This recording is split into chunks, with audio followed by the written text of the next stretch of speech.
A salient is a battlefield feature that projects into enemy territory. The salient is surrounded by the enemy on three sides, making the troops occupying the salient vulnerable. The enemy's line facing a salient is referred to as a re-entrant. A deep salient is vulnerable to being pinched out across the base, forming a pocket in which the defenders of the salient become isolated. On the other hand, a breakout from the salient tip can threaten the defenders' rear areas and leaves neighboring sections of the line open to attack from behind. Salients can be formed in a number of ways. An attacker can produce a salient in the defender's line by either intentionally making a pincer movement around the flanks of a strong point, which becomes the tip of the salient, or by making a broad, frontal attack which is held up in the center but advances on the flanks. An attacker would usually produce a salient in his own line by making a broad, frontal attack that is successful only in the center, which becomes the tip of the salient. In trench warfare, salients are distinctly defined by the opposing lines of trenches, and they were commonly formed by the failure of a broad frontal attack. The static nature of the trenches meant that forming a pocket was difficult, but the vulnerable nature of salients meant that they were often the focus of attrition battles. Examples: on the second day of the Battle of Gettysburg, during the American Civil War, Union General Daniel Sickles moved his Third Corps ahead of the main line of the Union Army without orders, causing him to be nearly cut off from the main army when the Confederates attacked. Sickles had held a similar position at Catherine's Furnace in the Battle of Chancellorsville 2 months earlier, and in both cases his corps was badly mauled and had to be rescued by other units. At the Battle of Spotsylvania during the American Civil War, Confederate forces arrived first at a strategic crossroads, and constructed a timber-reinforced line of trenches to stand against the numerically superior Union Army. The trench line bulged forward to protect a piece of high ground in a curve that became known as the Mule Shoe Salient. Union troops concentrated their attack on this point, broke through, and 22 hours of brutal, hand-to-hand fighting ensued before the Confederates pulled back to a new position. In World War I, the British occupied a large salient at Ypres for most of the war. Formed as a result of the First Battle of Ypres, it became one of the most bloody sectors of the Western Front. So enduring was the feature and so dreadful its reputation that when British infantry spoke of the salient, it was understood that they were referring to Ypres. A similar salient existed around the French city of Verdun. The Battle of Verdun around it cost both sides heavy casualties. Also in World War I, the Germans occupied a small salient in front of Fromelles called the Sugarloaf. Due to its distinctive shape, being small, it provided advantage to the occupiers by allowing them to enfilade the stretches of no man's land on either flank. In World War II, the Soviet Union occupied a massive, 150 kilometers deep salient at Kursk that became the site of the largest tank battle in history in a decisive battle on the Eastern Front. Also in World War II, the German army launched a surprise attack against advancing Allied forces in the Ardennes in December 1944. This battle created a large salient for several weeks, and is commonly known as the Battle of the Bulge. During the Turkish military intervention on the island of Cyprus in 1974, Turkish forces reached as far south as the Turkish Cypriot village of Liorogina. The ceasefire line dividing Cyprus into Greek and Turkish-controlled sectors put Liorogina in a salient, accessible from the rest of Turkish Cypriot-controlled Cyprus by a single road. Pocket. In mobile warfare, such as the German Blitzkrieg, salients were more likely to be made into pockets, which became the focus of annihilation battles. A pocket carries connotations that the encircled forces have not allowed themselves to be encircled intentionally, as they may, when defending a fortified position, which is usually called a siege. This is a similar distinction to that made between a skirmish and pitched battle. Soviet military doctrine. Soviet military doctrine distinguishes several sizes of encirclement, called a very large, strategic-level concentration of trapped enemy forces. SAC, an operational-level trapped enemy force.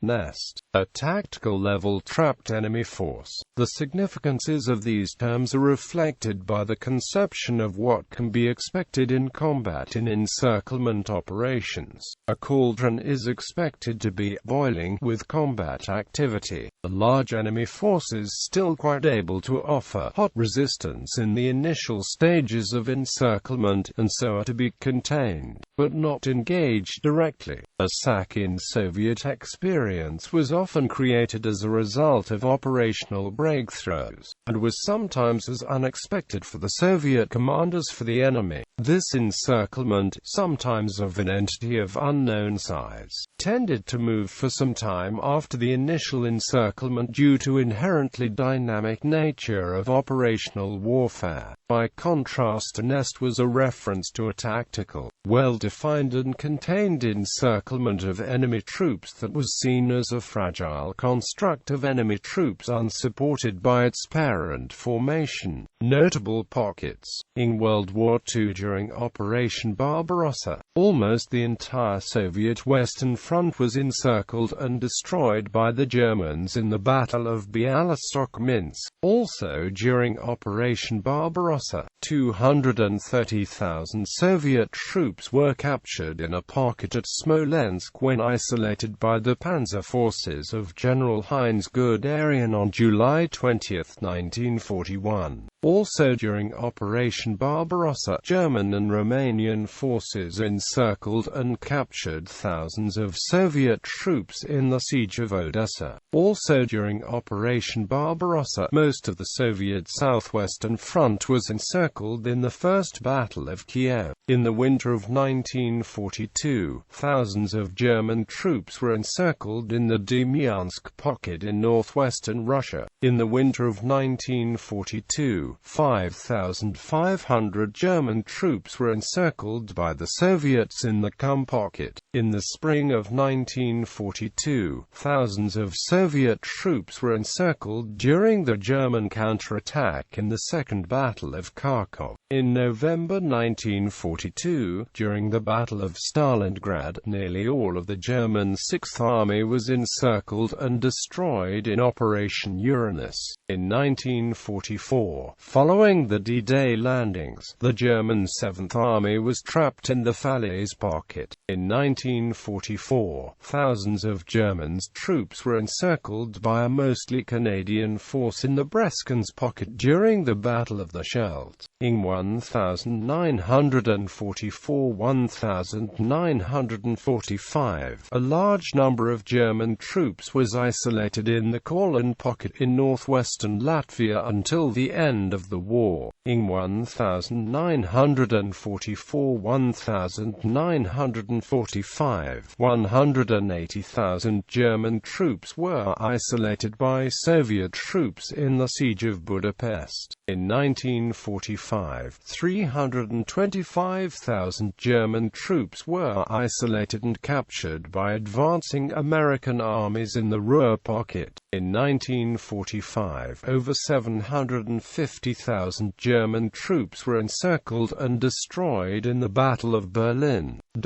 Other pockets: the Hornets' Nest at the Battle of Shiloh in the U.S. Civil War, where 2 Union divisions were surrounded, cut off from the rest of the army, and held out against ferocious Confederate attacks for 6 hours before surrendering.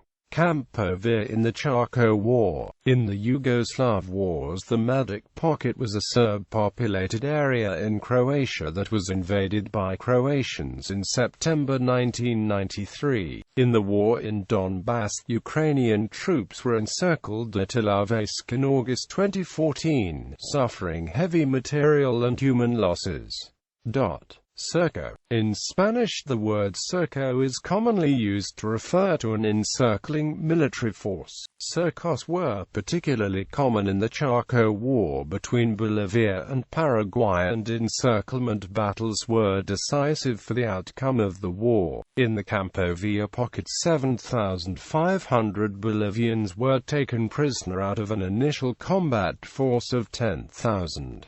Other cercos of the war include the Battle of Campo Grande and the Battle of Canada's Strongest. Kessel. In German, the word Kessel is commonly used to refer to an encircled military force, and a Kesselschlacht refers to a pincer movement. The common tactic which would leave a Kessel is referred to Kiel and Kessel. The term is sometimes borrowed for use in English texts about World War II. Another use of Kessel is to refer to Kessel fever, the panic and hopelessness felt by any troops who were surrounded with little or no chance of escape. Examples of Kessel battles are Demiansk Pocket, 1942. Battle of Stalingrad, 1942–43. Velikie Luki Pocket, 1942–1943. Second Battle of Kharkov, 1943.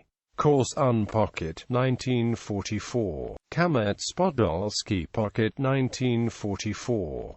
Siege of Memel, 1945. Battle of Halb, 1945. Battle of Berlin, 1945. Also, during the Battle of Arnhem, the Germans referred to the pocket of trapped British paratroops as the Hexenkessel. Motti is Finnish military slang for a totally encircled enemy unit. The tactic of encircling it is called motitis, literally meaning the formation of an isolated block or motti, but in effect meaning an entrapment or envelopment. The word motti is borrowed from the Swedish mat, or measure, which means 1 cubic meter of firewood or pulpwood. When collecting timber for these purposes, the logs were cut and stacked in 1 cubic meter cubical stacks, each one a motti, which would be left scattered in the woods to be picked up later. The word also means mug in many Finnish dialects. Motti is thus related to kessel. A motti in military tactics therefore means the formation of bite-sized enemy units which are easier to contain and deal with. This tactic of envelopment was used extensively by the Finnish forces in the Winter War and the Continuation War to good effect. It was especially effective against some of the mechanized units of the Soviet Army, which were effectively restricted to the long and narrow forest roads with virtually no way other than forwards or backwards. Once committed to a road, the Soviet troops effectively were trapped. Unlike the mechanized units of the Soviets, the Finnish troops could move quickly through the forests on skis and break columns of armored Soviet units into smaller chunks.